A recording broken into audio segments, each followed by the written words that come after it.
You walk into a small conference room, take the single empty chair, and look across the table at professionals with clipboards and laptops.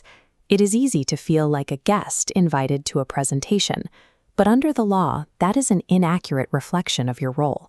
If you sit back and just listen, the school will default to a pre-written, generic plan. If you actively participate, you turn a one-way update into a negotiation over specific educational resources. To act as an equal member of that team, you have to trade a little bit of social comfort for structured preparation before you ever walk through the door. The good news is you do not need to spend 40 hours preparing. We can look at this through the lens of return on investment, focusing only on the work that actually gives you leverage. Look at this effort versus impact chart. Traps like general worrying or organizing old report cards sit here in the high-effort, low-impact zone, burning energy for zero leverage. Instead, we'll focus on this top left zone, highly targeted actions that shift the power dynamic. By locking in on these high ROI moves, you level the playing field against a room full of daily practitioners. This matrix shows exactly who the law requires at your meeting: general education teacher, special education teacher, evaluator, administrator, and you. All are mandatory.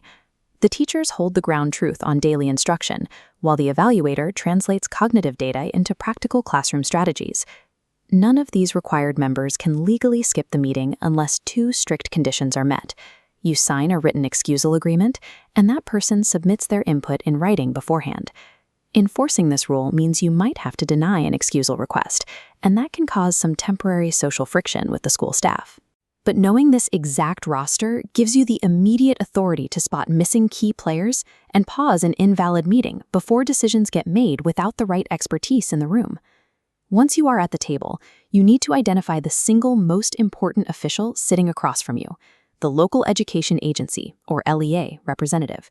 This is the administrator who holds the actual authority to commit district resources, funding, and staff to your child's plan. If you ask for a service and the LEA representative says they have to check on that, politely halt the agreement. Refusing to accept empty promises will extend your negotiation timeline, but it forces actual commitments. Contrast that administrative power with your case manager. They do not control the budget, but they manage the entire process and serve as your primary point of contact between meetings. You should route all your questions and concerns through the case manager via email. This creates a legally trackable paper trail of everything you have requested. Directing resource demands strictly to the LEA rep while keeping the administrative trail with the case manager prevents you from wasting time negotiating with teachers who simply do not have the power to authorize changes. By the time you arrive for the meeting, the school has already spent weeks drafting goals and reviewing data. You have the right to request and review that draft IEP, as well as any new evaluation reports, before the meeting starts. In states like New Jersey, schools are required to provide those evaluations at least 10 days before you sit down to discuss them. Enforcing this right requires you to sit down at home and read through dense, complicated documents. You lose the option to just show up and see what happens. While you read, compare the school's draft against what you actually observe at home: the duration of homework, your child's anxiety levels, and the real-world support they need.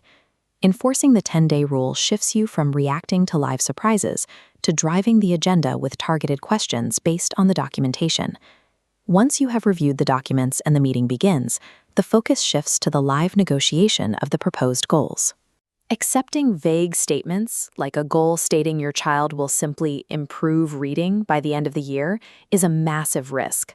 For every single goal, you need to ask this specific question: what is the baseline data for this, and exactly how are we measuring progress?